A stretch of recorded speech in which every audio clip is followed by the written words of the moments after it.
തൃപ്പൂണിത്തുറ സ്ഫോടനത്തിൽ ഒളിവിലായിരുന്ന പുതിയകാവ് ക്ഷേത്ര ഭാരവാഹികൾ കസ്റ്റഡിയിൽ മൂന്നാറിൽ നിന്ന് കസ്റ്റഡിയിലെടുത്ത് ഇവരെ ഹിൽ പാലസ് സ്റ്റേഷനിൽ എത്തിച്ചു. ഉമേഷുണ്ട് കൂടുതൽ വിശദാംശങ്ങളുമായി.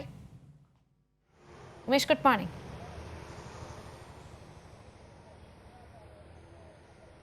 ഗുഡ് മോർണിംഗ് കീർത്തി.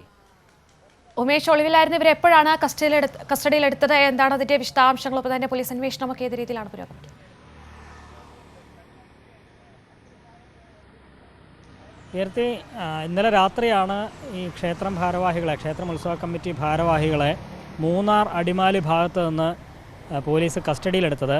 ഈ സംഭവത്തിന് ശേഷം ഒളിവിൽ പോയതായിരുന്നു ഇവർ. പ്രത്യേക സംഘമായി തിരിഞ്ഞ് ഇവരെല്ലാം കസ്റ്റഡിയിലെടുത്ത് ഇപ്പോൾ തൃപ്പൂണിത്തുറ ഹിൽ പാലസ് സ്റ്റേഷനിൽ എത്തിച്ചിട്ടുണ്ട്. പോലീസ് പറയുന്നത് നിലവിൽ 9 പേർ ഇപ്പോൾ കസ്റ്റഡിയിലുണ്ട്. ഇതിൽ മുഴുവൻ പേരും അവർക്ക് ഇതിൽ പങ്കാളിത്തമുണ്ടോ എന്നതാണ് പോലീസ് പരിശോധിക്കുന്നത്. അവരിൽ പങ്കാളിത്തമില്ലാത്തവരെ ഒരുപക്ഷെ കേസിൽ പ്രതികളാകില്ല, അല്ലാത്തവർ FIR പ്രതികളാവുകയും ചെയ്യും.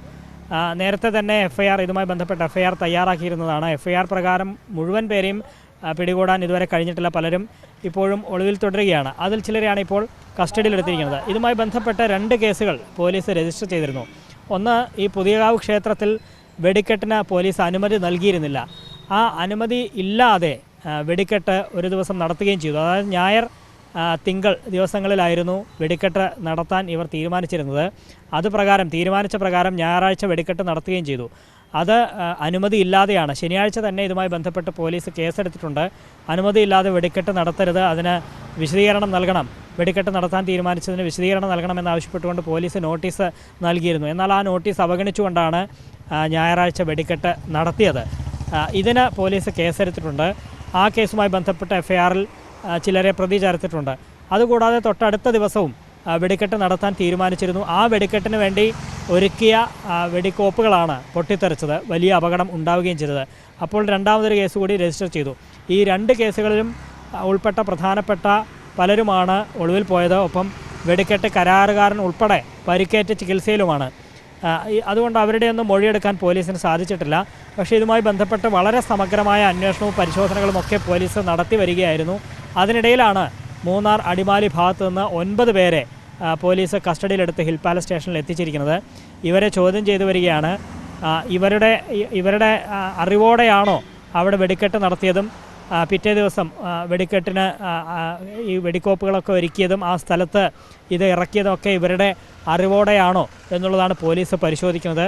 അതവരുടെ അറിവോടെയാണ് എന്ന് പോലീസിന് ബോധ്യപ്പെട്ടാൽ അവരെ പ്രതി ചേർത്ത് അവരുടെ അറസ്റ്റ് രേഖപ്പെടുത്തുന്ന സാഹചര്യം ഉണ്ടാകും.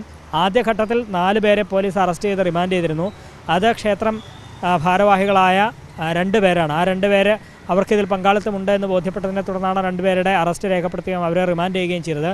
അതുകൂടാതെ ഈ പടക്കം കൊണ്ടുവന്ന കൂട്ടത്തിൽപ്പെട്ട 2 പേരാണ് മറ്റ് അറസ്റ്റിലായ 2 പേർ. അങ്ങനെ 4 പേരാണ് ഇതിനകം അറസ്റ്റിലായിരിക്കുന്നത്. ഇനി ഇപ്പോൾ കസ്റ്റഡിയിലെടുത്ത ഈ 9 പേരിൽ ആർക്കൊക്കെ പങ്കാളിത്തമുണ്ടോ അവരെയും പ്രതി ചേർത്ത് അവരുടെ അറസ്റ്റ് രേഖപ്പെടുത്തുന്ന നടപടികളിലേക്ക് പോലീസ് കടക്കും. അത് അടുത്ത മണിക്കൂറുകളിലായിരിക്കും ആ നടപടികളിലേക്ക് പോലീസ് കടക്കുക. ഒപ്പം ഇതുമായി ബന്ധപ്പെട്ട മജിസ്റ്റീരിയൽ അന്വേഷണം ഇന്ന് മുതലാണ് ആരംഭിക്കുക എന്ന് വ്യക്തമായിട്ടുണ്ട്. ജില്ലാ കളക്ടർ മജിസ്റ്റീരിയൽ അന്വേഷണം പ്രഖ്യാപിച്ചിരുന്നു. Sub collector K. മീരയെയാണ് അന്വേഷണത്തിനായി ചുമതലപ്പെടുത്തിയിരിക്കുന്നത്. സബ് കളക്ടർ ഇന്ന് ഈ അപകട സ്ഥലം സന്ദർശിക്കും എന്നാണ് മനസ്സിലാക്കുന്നത്. ഒരുപക്ഷെ 10 മണിക്ക് ശേഷം സബ് കളക്ടർ സ്ഥലത്ത് നേരിട്ടെത്തി ഇതുമായി ബന്ധപ്പെട്ട അന്വേഷണം നടത്തും.